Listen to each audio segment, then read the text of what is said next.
Chapter 2 fundamental concepts. ठीक है, जोमोर्फोलॉजी क्या है? जोमोर्फोलॉजी के हम फंडामेंटल कंसेप्ट्स करें तो जोमोर्फोलॉजी क्या है? जोमोर्फोलॉजी सिंपली क्या होती है, अर्थ सरफेस के जो लैंड फॉर्म्स हैं, ठीक है, लैंड फॉर्म्स की स्टडी करना as a consequence of endogenetic and exogenetic forces. तो क्या है? लैंड फॉर्म्स की स्टडी जो किसकी कॉन्सिक्वेंस है? एंडोजेनेटिक और एक्सोजेनेटिक फोर्सेस की। ठीक है, उसके बाद क्या होता है, जब हम जोमोर्फोलॉजी को पढ़ते हैं ना, तो ये जो सब्जेक्ट है ये इवॉल्व हुआ है विद टाइम।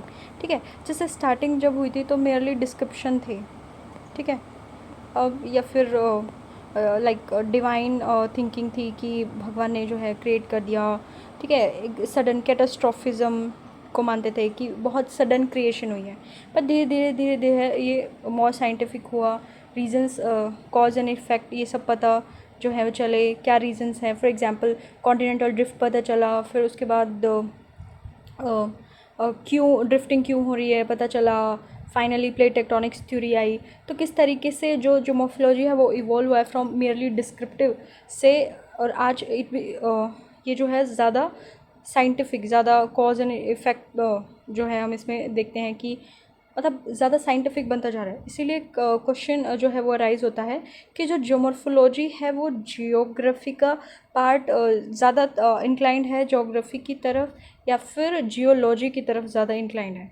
ठीक है, तो बिकॉज़ क्योंकि इसमें अब जो साइंटिफिक एंगल बहुत ऐड होता जा रहा है, तो ऐसा लगता है कि ये जियोलॉजी की तरफ इंक्लाइन होता जा रहा है। ठीक है, ज़्यादा इंक्लाइन ये जो है जियोलॉजी की तरफ है। ठीक है, तो वही है, बस एक क्वेश्चन होता है कि जोमोर्फोलॉजी किसकी तरफ ज़्यादा इंक्लाइन है, तो ट्रेंड कहता है कि it is inclining towards geology nowadays. ठीक है, तो वही है, क्योंकि बहुत ज़्यादा साइंटिफिक बना दिया, कॉज बहुत रीजंस के पीछे हम काम करते हैं, अब हर चीज़ को हम जानना चाहते हैं कि ऐसा क्यों है। ज्योग्राफी में हम क्या पढ़ते थे कि ठीक है लैंडफॉर्म है, ओके, कहाँ है, वेयर, ठीक है, ये भाई इधर होता है, इधर होता है, जगह बता दी कि ठीक है कॉस के पास है, इधर है, बट क्यों है मोर साइंटिफिक। क्यों है, क्यों है, क्यों है, क्या रीजंस है, क्यों हो रहा है। ठीक है, तो ये ज़्यादा जियोलॉजी की तरफ जा रहा है। ठीक है, ये था। फिर जो इसकी इवोल्यूशन हुई जो मॉर्फोलॉजिकल नॉलेज की, लैंडफॉर्म्स के बारे में हमने जैसे जैसे विद टाइम नॉलेज पढ़ी, तो ये जो इवोल्यूशन हुई इसमें काफ़ी सारे कंसेप्ट्स देखने को मिलते हैं। ठीक है, और उनमें से कुछ कंसेप्ट्स बहुत फंडामेंटल है जो आपको हर लैंडफॉर्म में देखने को मिल जाएंगे। ठीक है, लगभग सब पे ही अप्लाई हो जाते हैं। तो ऐसे कुछ फंडामेंटल कंसेप्ट्स जो हैं वो जो थॉर्नब्यूरी थे, विलियम डेविड थॉर्नब्यूरी, उन्होंने क्या किया था, अपनी जो प्रिंसिपल्स ऑफ जियोमॉर्फोलॉजी करके इन्होंने बुक लिखी थी, उसमें उन्होंने सब कंसेप्ट्स को डाल दिया। ठीक है, तो सबसे पहला कंसेप्ट जो इन्होंने डाला था वो था कि जो फिज़िकल प्रोसेसेस हैं, ठीक है, जो एंडोजेनेटिक एक्सोजेनेटिक ये जो प्रोसेसेस हैं वो जियोलॉजिकल टाइम से बिल्कुल बिल्कुल पास से काम करते जा रहे हैं, but not with the same intensity मतलब इतनी ही इम्पोर्टेंस से काम करते नहीं जा रहे हैं।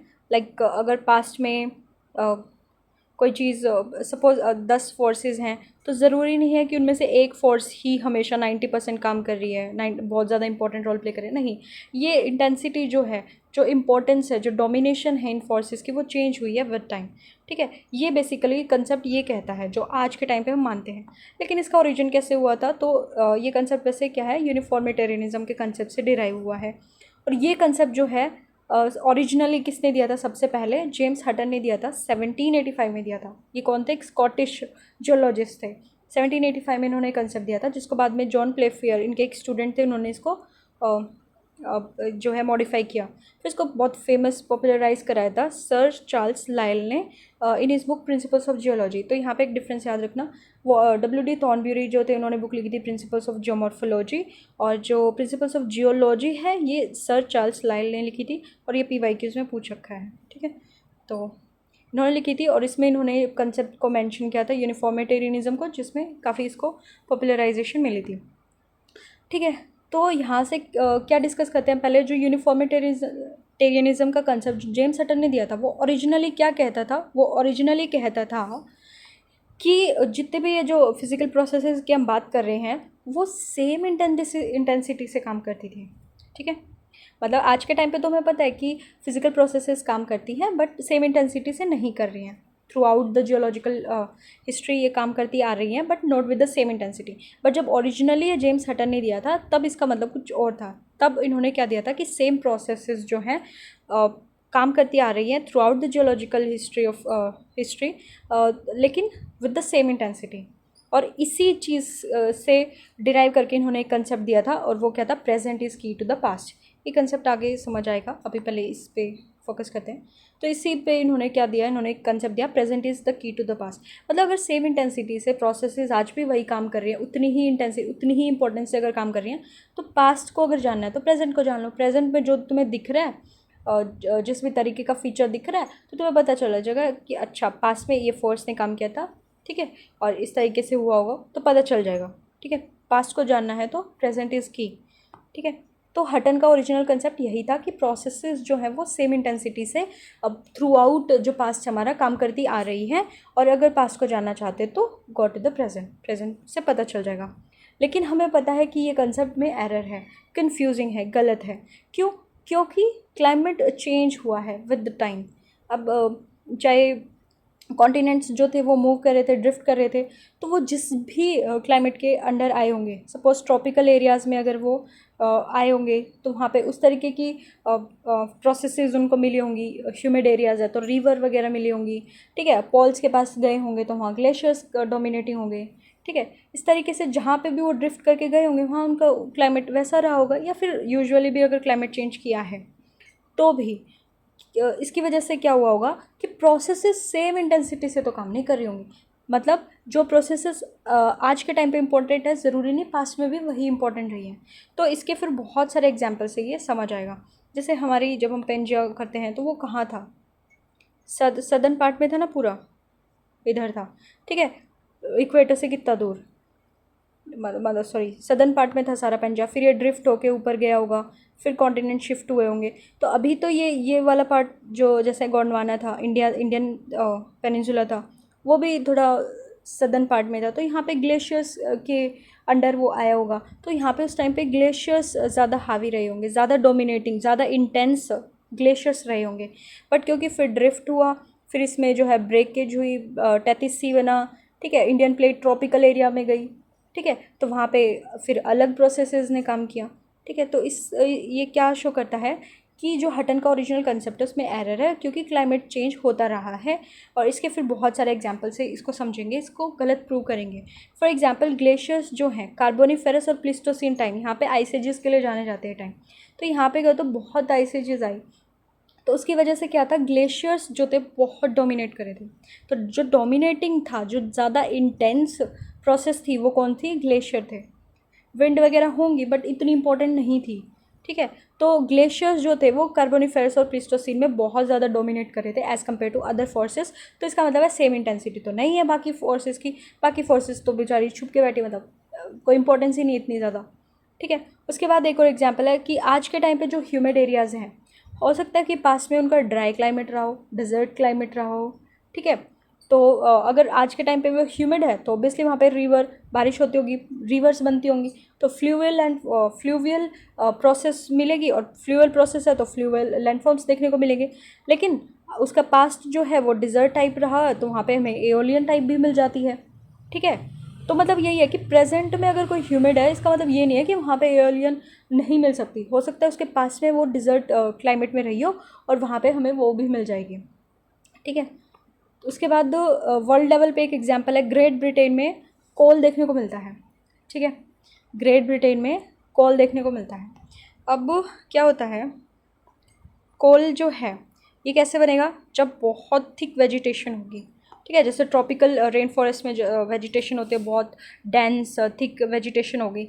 जब रिफ्टिंग की वजह से, सपोज रिफ्टिंग हो गई और यहाँ पे जितने भी पेड़ पौधे थे वो अर्थ के अंदर दफन हो गए, ब्यूरी हो गए, और ऊपर से लग रहा है प्रेशर और नीचे से मिल रही है गर्मी। तो ऊपर से प्रेशर और नीचे से गर्मी की वजह से जो दफन हुए जो वेजिटेशन है वो कन्वर्ट हो जाते हैं कोल में।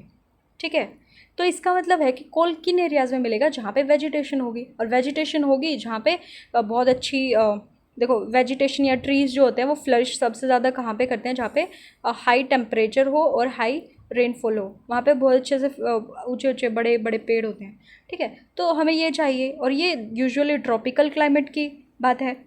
तो यहाँ पे ग्रेट ब्रिटेन तो कहाँ पे है, ग्रेट ब्रिटेन कहाँ पे है, टेम्परेट क्लाइमेट में है। वहाँ तो पॉसिबल नहीं है कि इतनी बड़ी वेजिटेशन हो पाए, वेजिटेशन नहीं होगी तो कोल कैसे है। इसका मतलब ग्रेट ब्रिटेन में भी क्लाइमेट कभी ऐसा रहा होगा कि वहाँ पे थिक वेजिटेशन थी, जिसकी वजह से आज कोल फॉर्मेशन देखने को मिलते हैं। इसी कोल का फ़ायदा उन्होंने, अंग्रेज़ों ने उठाया था जब उन्होंने इंडस्ट्रियल रिवॉल्यूशन स्टार्ट की थी। क्यों? क्योंकि उनको फ्यूल के लिए कोल मिल गया था, ठीक है। तो यहाँ से इंडस्ट्रियल रिवॉल्यूशन शुरू हो जाएगी।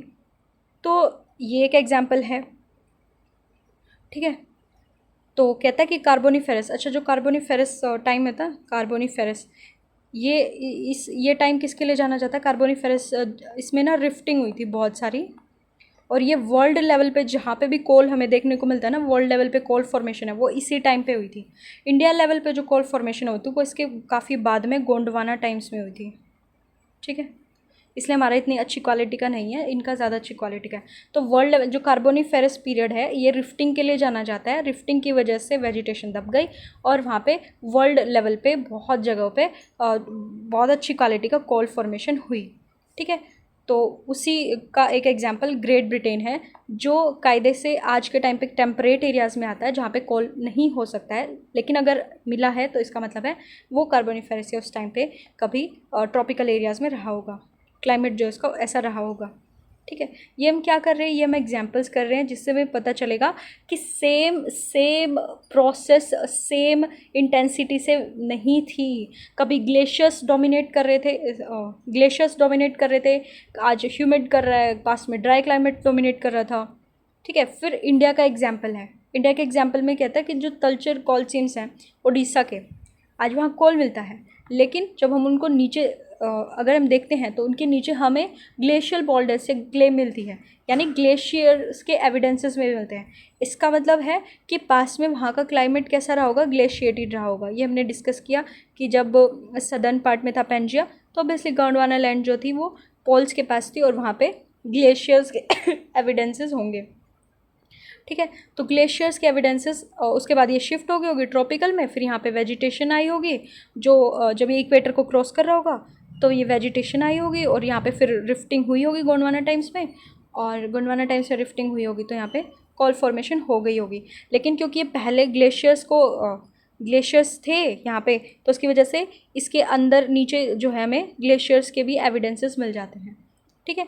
तो ये बेसिकली क्या एग्जांपल शो कर रहा है कि उड़ीसा का जो तलचर कोल सीम्स हैं, वो उनके नीचे अगर हम देखते हैं तो हमें ग्लेशियर्स के भी एविडेंस मिलता है, जो शो करता है कि पास्ट का क्लाइमेट ग्लेशिएटेड रहा था, आज भले यहाँ पे ट्रॉपिकल सब ट्रॉपिकल क्लाइमेट है, ठीक है। उसके बाद वर्ल्ड और इंडिया लेवल पे एक और एग्जांपल देखने को मिलता है कि वोल्केनिसिटी। अब ऐसा नहीं है कि वोल्केनिज्म आज नहीं हो रहा तो कभी नहीं हुआ। कहते हैं क्रिटेशियस टाइम पे बहुत ज़्यादा वोल्केनिसिटी हुई थी, वर्ल्ड लेवल पे जगह जगह पे बहुत ज़्यादा जो है लावा इरप्ट कर रहे थे, ठीक है, लावा प्लेट्यूज बन रहे थे, ठीक है। इंडिया में भी क्या हुआ था, इंडिया लेवल पे भी अगर हम देखें, ठीक है, तो इंडिया लेवल पे भी, अच्छा इसके लिए ना एक हॉटस्पॉट का कंसेप्ट करना था, मैंने लिख लिया। एक हॉटस्पॉट होता है जो बेसाल्टिक इरप्शन होता है। देखो कुछ नहीं है, ये अर्थ का इंटीरियर है, सपोज ये तुम्हारी ये क्रस्ट, ठीक है, ये क्रस्ट है, ये तुम्हारी क्या है, ये क्रस्ट है, कुछ और कलर लेती हूँ, ये तुम्हारी क्या है, ये क्रस्ट है, ठीक है। ये पूरी लेयर क्रस्ट है, ये पूरी लेयर क्या है, क्रस्ट है। इसके बाद नीचे वाली लेयर क्या है, ये तुम्हारी मेंटल है, और मेंटल में ही तुम्हें ऊपर वाला पोर्शन जो होता है तो सॉलिड होता है, लेकिन इसके नीचे एस्थेनोस्फेयर देखने को मिलती है, ठीक है। ये सेमी लिक्विड स्टेट में होती है, ठीक है। उसके बाद तुम्हारी आउटर कोर होती है, फिर तुम्हारी इनर कोर होती है। जो आउटर कोर होती है ये लिक्विड होती है, याद रखना। कौन सी लेयर अर्थ की लिक्विड होती है, तो वो होती है आउटर कोर। आउटर कोर जो होती है वो लिक्विड होती है, ठीक है। और एक होता है एस्थेनोस्फेयर। अब देखो क्या होता है, जो ये एस्थेनोस्फेयर है, ठीक है, यहाँ से तो क्या होता है, मैग्मा जो है वो राइज कर रहा है और डिसेंड कर रहा है, ठीक है। हो सकता है यहाँ पे कोई लोकल रेडियो एक्टिव एलिमेंट्स का डिके हो रहा है, एनर्जी रिलीज़ हुई होगी, तो जो कन्वेक्शनल करंट्स है वो राइज हुई होंगी, और यहाँ पे एक कन्वेक्शनल सेल बना रहे हैं, और क्योंकि ऊपर प्लेट पे वो लग रहा है, प्रेशर लग रहा है, तो प्लेट ऐसे डाइवर्ज हो रही है। सिमिलरली यहाँ पे भी ठीक है। लेकिन सपोज़ यहाँ पे इतनी एनर्जी का डीके नहीं हो रहा है, तो हो सकता है यहाँ पे ये ख़त्म हो जाए, गायब हो जाए, कन्वेक्शन करंट यहाँ से गायब हो जाए, यहाँ पे चलने लगे। ठीक है, ठीक है। तो एक तो ये होता है, इससे क्या होता है, हमारे नॉर्मल वोल्केनिज्म की प्रोसेस देखने को मिलते हैं, नॉर्मल वोल्केनो फट गया कहीं। ठीक है। एक दूसरा कंसेप्ट होता है हॉटस्पॉट का। हॉटस्पॉट का कंसेप्ट क्या कहता है कि जो मेंटल और कोर है ना, जो मेंटल और कोर ये वाला जो एरिया है, यहाँ पे क्या होता है, कुछ फिक्स पॉइंट्स होते हैं। ठीक है, इतनी डेप्थ पे कुछ फिक्स पॉइंट्स होते हैं जहाँ से जो मैग्मा होता है वो वर्टिकल पाइप्स के थ्रू राइज करता है और इरप्ट होता है। ठीक है, कुछ फिक्स पॉइंट्स होते हैं। कहाँ पे होता है, एस्थेनोस्फेयर में नहीं, उससे भी बहुत गहराई पे।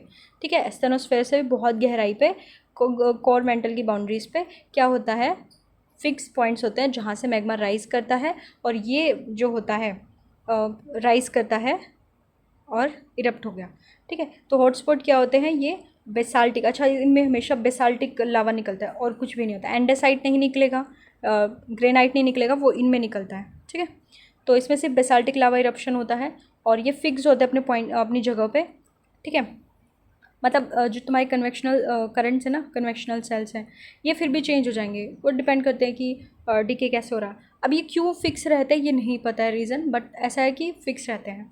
ठीक है, तो कुछ स्पॉट्स होते हैं, सिंपल क्या है, कोर मेंटल की बाउंड्री पे फिक्स्ड पॉइंट्स होते हैं जहाँ से मैग्मा वर्टिकल पाइप्स के थ्रू सरफेस पे इरप्ट हो जाता है। ऐसे पॉइंट्स को हम क्या कहते हैं, हम हॉटस्पॉट कहते हैं। इनसे हमेशा बेसाल्टिक लावा ही निकलता है। बेसाल्टिक लावा मतलब बहुत ही शांति से निकलने वाला, क्योंकि इसमें सिलिका कंटेंट कम होता है और बहुत ही, और ये बेसिक नेचर का होता है और बहुत शांति से निकल जाता है। ठीक है, अब देखो इसमें ना दो तरीके का वो होता है इरप्शन, फिशर टाइप और सेंट्रल वेंट। वही है, जैसे अगर क्रस्ट है, ठीक है, तो क्रस्ट से अगर निकलना चाहेगा ये, ठीक है, तो क्योंकि क्रस्ट जो होते हैं बहुत ब्रिटल होते हैं, जैसे सूखी रोटी, उसको थोड़ा सा प्रेशर डालोगे ना वो ब्रेक हो जाएगी, तो वो यहाँ से निकलेगा तो पूरा एक वो लाइन बन गई ना, क्रैक बन गया, तो यहाँ से जब निकलेगा तो पूरा प्लेटो बना देगा। लेकिन बेसाल्ट क्योंकि कंपैरेटिवली सॉफ्ट होता है, तो जब ये यहाँ से निकलने की कोशिश करेगा तो ये ज़्यादा ब्रिटल नहीं होता इतना क्रस्ट की तरह, तो ये एक इतने से पॉइंट पे ही छेद हो जाएगा और यहीं से निकलना शुरू हो जाएगा, और यहाँ पे सिंपली क्या बनेगा, कौन बनेगा। ठीक है, तो यहाँ पे फिशर टाइप में क्या बनता है तुम्हारा, प्लेटो की पूरी एक क्रैक डेवलप हो गई और वहाँ से बहे जा रहा है, बहे जा रहा है, बहे जा रहा है। ठीक है, तो प्लेटो बन जाता है। लेकिन बेसाल्टिक जो ओशियनिक क्रस्ट होती है, वहाँ पे क्या होता है तुम्हारा, बहुत सॉफ्टली निकल जाता है, तो एक वेंट ही बनता है, एक सिंपल छेद बनता है, वहाँ से निकलता रहता है।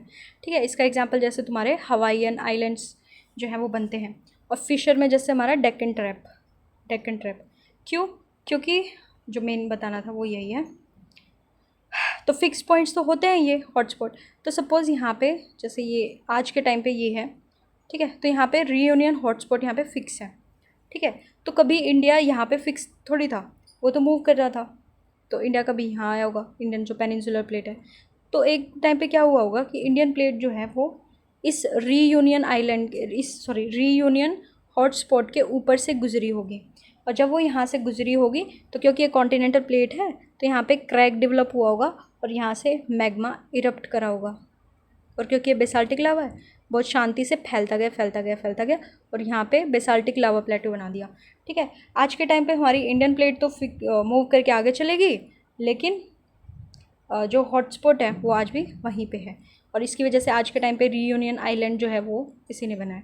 ठीक है, समझ आया। तो हमारे यहाँ पे जो बेसाल्टिक लावा इरप्शन है, ब्लैक सॉइल जो है, वो किसका रिजल्ट है कि इंडिया जो है, इंडियन प्लेट जो है, जो पेनिनसुलर प्लेट है मेनली, वो तुम्हारी इस रीयूनियन हॉटस्पॉट के ऊपर से गुजरी होगी। ठीक है, और लेकिन क्योंकि ये तो फिक्स रहते हैं तो आज भी उसी जगह पे, और यहाँ पे रीयूनियन आइलैंड भी फॉर्म किया इसने। ठीक है, तो कुछ नहीं है, एक तुम्हारा नॉर्मल वोल्केनिक इरप्शन होता है जो तुम वोल्केनिज्म के प्रोसेस में पढ़ते हो, और एक तुम्हारा इससे भी गहराई पे कोर मेंटल की बाउंड्रीज पे एक वर्टिकल पाइप के थ्रू जो इरप्शन होता रहता है फिक्स पॉइंट से, उसे हॉटस्पॉट कहते हैं। बेसाल्टिक लावा इरप्शन होता है, फिक्स होता है, कॉन्टिनेंट पे निकलता है तो फिशर टाइप करता है, एक दरार बना देता है और वहाँ से निकलता रहता है, प्लेटू बनता है। और सेंट्रल वेंट अगर छेद करके निकल रहा है, जो जनरली ओशनिक क्रस्ट में से निकलता है, तो वहाँ पे तुम्हारा ऐसे कॉन टाइप बनता है। जैसे हवाईयन आइलैंड्स है ना, तो हवाईयन आइलैंड्स में क्या होगा, एक फ़िक्स पॉइंट था, सॉरी फिक्स पॉइंट था, यहाँ से इरप्शन हुई होगी, यहाँ पे एक आइलैंड बन गया, लेकिन ये प्लेट ऐसे आगे मूव कर रही थी, तो ये वाला जो था ये आगे चल के यहाँ आ गया और फिर से इरप्शन होके एक और बन गया, फिर प्लेट आगे बढ़ी इस तरीके से, फिर इरप्शन करके ऐसा, तो चेन ऑफ माउंटेन्स बना देता है। ठीक है, ये कुछ नहीं था, मैं इसमें तो यहाँ पे क्या हुआ था कि जो वल्केनिसिटी की प्रोसेस थी वो क्रिटेशियस टाइम पे बहुत ज़्यादा हो रही थी, और इस टाइम पे हमारे इंडियन प्लेट भी जो थी जब मूव कर रही थी, तो वो रीयूनियन हॉट स्पॉट के ऊपर से गुजरी थी, जब तो उसने प्रेशर लगाया, क्रैक्स डेवलप हुए, वहाँ से जो बेसाल्टिक लावा है वो इरप्ट हुआ और हमारा डेक्कन प्लेटू बना। ठीक है, तो इसका मतलब क्या है, इस टाइम पे कौन सी प्रोसेस ज़्यादा पावरफुल थी, वल्केनिसिटी। इसका मतलब तो सेम इंटेंसिटी नहीं है। फिर माउंटेन बिल्डिंग फोर्सेस होते हैं, माउंटेन बिल्डिंग बहुत सारी रही है हमारे पास में, जैसे प्री कैम्ब्रियन में आ जाते हैं काफ़ी सारी, फिर सेलिडोनियन, हर्सीनियन, और जो रिसेंट वाली है वो टर्शरी है, जो हिमालयाज बने वो इस टर्शरी माउंटेन बिल्डिंग के पार्ट है। माउंटेन बिल्डिंग मतलब एक ऐसा टाइम जिसमें बहुत सारी जगहों पे माउंटेन्स बने थे। ठीक है, तो ऐसे बहुत सारी टाइम आया है। ठीक है, इसका कंक्लूजन क्या निकला कि प्रोसेसेस जो होते हैं, चाहे जोमॉर्फिक है या टेक्टोनिक है, यानी एंडोजेनेटिक है चाहे एक्सोजेनेटिक है, ये दोनों ही फोर्सेस एक्टिव रही हैं through out a geological period with the same mode of operation. मतलब अगर वेव्स का काम कोस्ट को इरोड करना है तो वो कोस्ट को ही इरोड करे जा रही है, अगर रिवर्स का काम वैलीज डेल्टास बनाना है तो वो वही करेगी, मतलब मोड ऑफ ऑपरेशन उनका सेम है, जो वो काम पहले करती थी ना काम वो अब भी कर रही हैं। ठीक है, बट इंटेंसिटी इनकी सेम नहीं रही है, इंटेंसिटी इनकी डिफ़र करती रही है, हमेशा वेरी करती रही है। ठीक है, मतलब कभी ग्लेशियर्स बहुत ज़्यादा पावरफुल हो गए, कभी रिवर्स बहुत ज़्यादा पावरफुल होगी, कभी वोल्केनिसिटी बहुत ज़्यादा पावरफुल होगी, और कभी दूसरी फोर्सेस। ठीक है, उसके बाद ओके, हटन का एक कंसेप्ट क्या था, हटन ने यूनिफॉर्मिटेरियनिज्म का कंसेप्ट दिया था, लेकिन जब उन्होंने दिया था तो ओरिजिनल कंसेप्ट जो था वो क्या कहता था कि सेम प्रोसेस है, सेम इंटेंसिटी है, लेकिन ऐसा नहीं है। इसके फेवर में हमने काफ़ी सारे एग्जाम्पल देखे। उसके बाद हटन ने एक और चीज़ कही थी, हटन ने कहा था कि ऑर्डरलीनेस ऑफ नेचर है, वो बिलीव करता था orderliness of the nature, orderliness of the nature, या फिर जिसको हम दूसरे शब्दों में साइक्लिक नेचर कह सकते हैं, कि जो अर्थ की हिस्ट्री रही है, अर्थ की जियोलॉजिकल हिस्ट्री रही है, वो एक साइक्लिक रही है, साइक्लिक मैनर में रही है, एक ऑर्डर में रही है, एक सिस्टमेटिक वे में रही है, रीजनेबल वे में रही है।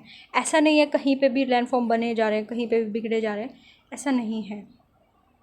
ठीक है, तो ये बेसिकली क्या कहना चाहता है कि जो नेचर है उसमें एक ऑर्डर है, यानी अर्थ की जो एक हिस्ट्री है वो एक साइक्लिक वे में, एक सिस्टमेटिक कोहेरेंट वे में चली है। यानी अगर डिस्ट्रक्शन यहाँ हो रही है तो एक जगह पे उसका कंस्ट्रक्शन कुछ वो कंस्ट्रक्ट करेगी।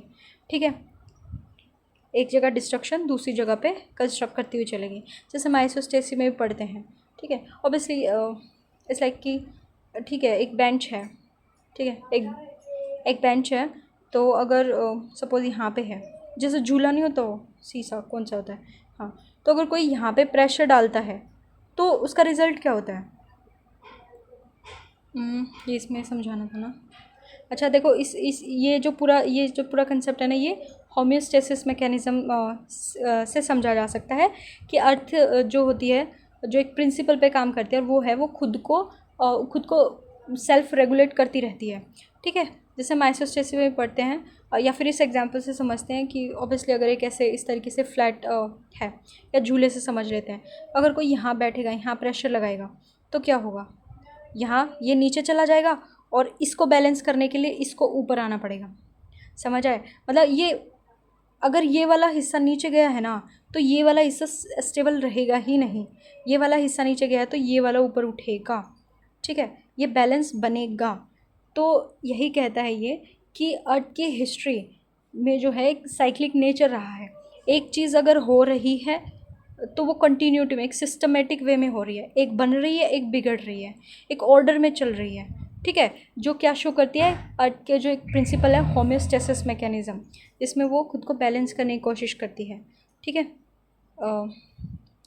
जैसे सिंपल एग्जांपल से समझते हैं कि एक जगह पे 10 पेड़ थे, 100 डियर आ गए, तो ऑब्वियसली बैलेंस कैसे बनाएगी, अब पेड़ इनफ नहीं होंगे, ये मरने लगेंगे, वापस से इनकी पॉपुलेशन डिक्लाइन हो जाएगी, उसके बाद धीरे धीरे फिर से प्लांट्स को सांस मिल जाएगी कि हाँ चलो आराम से ग्रो होते हैं, तो ये ग्रो करते रहेंगे और फिर से पॉपुलेशन बढ़ने लगेगी और तब फिर से इनकी पॉपुलेशन जो है वो एक्सीड करेगी, तो फिर से इन पे इनकी पॉपुलेशन जो प्लांट्स की पॉपुलेशन है वो थोड़ा स्लो हो जाएगी और फिर से ये पॉपुलेशन बैलेंस हो जाएगी। तो ऐसे चलता रहता है।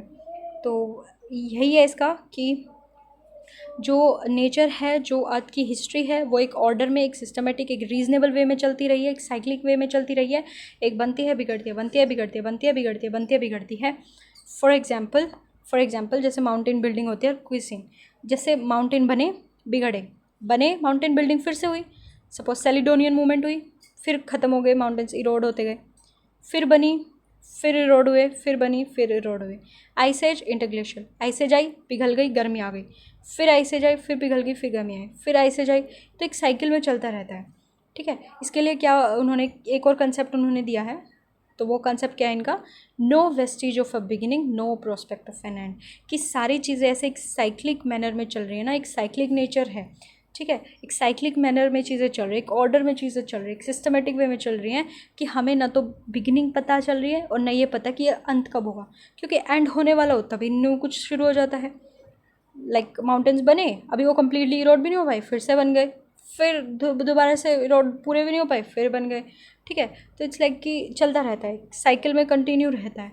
ठीक है, तो फेमस इन्होंने फिर से एक आर्ग्यूमेंट दी कि no vestige of beginning and no prospect of an end. ठीक है, उसके बाद ठीक है, तो एग्जाम्पल्स इसमें अगर देखिए हम, तो एक और एग्जाम्पल है जैसे डेनोडेशन क्रोनोलॉजी, अगर हम देखते हैं एप्लेशियन की और पेनिनसुला की, वो भी इसी को शो करती है कि किस तरीके से साइक्लिक मैनर है। डेनोडेशन क्रोनोलॉजी क्या होती है, ये बेसिकली एक स्टडी का तरीका होता है जिसमें हम क्या स्टडी करते हैं, क्रोनोलॉजी की स्टडी करते हैं, टाइम कि अच्छा ये पहले हुआ, फिर ये चीज़ आई, फिर ये चीज़ आई, फिर ये चीज़ आई, ऐसे क्रोनोलॉजी।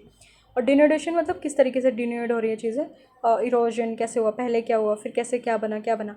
तो जब क्रोनोलॉजी की स्टडी होती है ना, क्रोनोलॉजिकली जब हम विद द टाइम जब हम स्टडी करते हैं कोई लैंडफॉर्म कैसे बना बिगड़ा, कैसे बना बिगड़ा, तो उस स्टडी को हम डेनोडेशन क्रोनोलॉजी कहते हैं। इसके लिए हम किसी भी इरोजनल सरफेस को पकड़ के उसकी स्टडी करते हैं, ये आगे आएगा टॉपिक में। तो डिनोडेशन क्रोनोलॉजी क्या होती है कि क्रोनोलॉजी की टाइम के अकॉर्डिंग जब हम पढ़ते हैं, विद द टाइम हम जब चीज़ें पढ़ रहे होते हैं कि कैसे बनी बिगड़ी, इस तरीके से डिनोडेशन इरोजन कैसे हुआ विद टाइम, क्रोनोलॉजिकल स्टडीज़ होती हैं बेसिकली। तो इसमें एग्जांपल है एप्लेशियन का और पेनिनसुला का। तो एप्लेशियन माउंटेन्स के बारे में बोला जाता है कि ये क्या होता है, पहली साइकिल जब इसकी चली ना, पहली साइकिल में क्या हुआ, एप्लेशियन बन गए और फिर इरोजन होता रहा, होता रहा, होता रहा, और ये वापस क्या बन गए, स्कूले पेनिप्लेन। फिर उसके बाद क्या कहते हैं, फिर से ये राइज हुए और फिर से सेकंड साइकिल जब चली, फिर से ये राइज हो गए और फिर से क्योंकि एक्सोजेनेटिक फोर्सेस ने काम करना शुरू करा और ये फिर से फ्लैट हो गए। फिर से थर्ड साइकिल जब इनकी चली, फिर से राइज हो गए और फिर से इनमें इरोजन हुआ और फिर से चल गया। अब कहते हैं कि फोर्थ स्टेज जो चली हुई है, यानी फोर्थ साइकिल में माउंटेन्स बन चुके हैं और अब इनका इरोजन चला हुआ है। ठीक है, तो ये है, साइकिल शुरू हुई, फिर इरोजन शुरू हो गया, फिर बनी, फिर शुरू बंद, फिर ऐसे ऐसे साइकिल चलती रहती है। ऐसे ही पेनिनसुला का जब हम पढ़ते हैं ना, जब हम इंडियन पेनिनसुला की, अगर देखो हमें इंडिया की हिस्ट्री पढ़नी होती है ना, जियोलॉजिकल हिस्ट्री पढ़नी होती है, तो हम पेनिनसुला की हिस्ट्री पढ़ते हैं, क्योंकि मेनली जो हमारा इंडिया है वो पेनिनसुला का ही बना हुआ है। ठीक है, वही था मेन। फिर तो बस उससे हिमालय से टक्कर हुई तो वहाँ माउंटेन्स बन गए और बीच में प्लेन्स बन गए। ठीक है, बट मेन हमारा पेनिनसुला की स्टडी करना मतलब इंडिया की ओवरऑल स्टडी हो जाती है। तो जब हम पेनिनसुला की स्टडी करते हैं तो उसमें भी जब हम रॉक सिस्टम देखते हैं तो कैसे होता है, सबसे पहले आर्कियन टाइप ऑफ रॉक बने जो कि इग्नियस रॉक्स थे, ग्रेनाइट था। ठीक है, ग्रेनाइट रॉक्स थे, निस था। ठीक है, उसके बाद क्या हुआ, फिर इनका इरोजन हुआ होगा, आसपास डिपॉजिट हुए होंगे, तो आसपास धारवाड़ बने होंगे, विंध्यास बने होंगे। ठीक है, उसके बाद रॉक्स। ठीक है, उसके बाद रिफ्टिंग हुई होगी, तो जो वेजिटेशन है वो कॉल में कन्वर्ट हो गई होगी, तो सेडिमेंट्री रॉक्स बने होंगे। तो इस तरीके से इसकी भी स्टडी हम करते हैं। ठीक है, तो कुल मार के सिंपली क्या है कि जो हटन है, ठीक है, जो फर्स्ट कंसेप्ट है वो क्या है कि प्रोसेसेस जो हैं वो काम करती रही हैं but not with the same intensity. लेकिन जब हम इसको ओरिजिनली जब हम देखते हैं इसका ओरिजिन क्या कहाँ से हुआ कंसेप्ट का, तो ये कुछ और कहता था और वो जो था वो क्या था, सेम इंटेंसिटी थी। इसके फेवर में हमने अब उसके अगेंस्ट हमने आर्ग्यूमेंट्स देखे कि ऐसा नहीं है। फिर सेकंड कंसेप्ट जो हटन ने दिया था वो क्या था, ऑर्डरलीनेस ऑफ द नेचर को लेके था, कि साइक्लिक नेचर के बारे में था, कि कैसे एक साइक्लिक मैनर में चीज़ें काम कर रही है और हमें ना तो शुरुआत पता है ना हमें अंत पता है। तो जैसे अगर क्वेश्चन पूछ ले कि इसको डिफाइन करो, कि एक्सप्लेन करो कि no vestige of a beginning and no prospect of an end, तो इसका क्या हो जाएगा, सिंपली यही होगा कि जो वन ऑफ द कंसेप्ट है हटन का, जिसमें बेसिकली वो क्या दिखाना चाहते हैं कि नेचर का या अर्थ की हिस्ट्री जो है वो एक ऑर्डर में रही है, वो एक साइक्लिक मैनर में रही है, और जिसकी वजह से हमें चीज़ नहीं पता चलता कि किस तरीके कब चीज़ें शुरू हुई कब ख़त्म होंगी। ठीक है, तो सब इंटरकनेक्टेड है, एकदम से शुरू होकर चीज़ें ख़त्म नहीं हो रही हैं। ठीक है, और फिर कुछ एग्जांपल्स हम इसमें दे देंगे कि हाँ किस तरीके से ये इसको सेटिस्फाई करता है। तो इसमें यही है।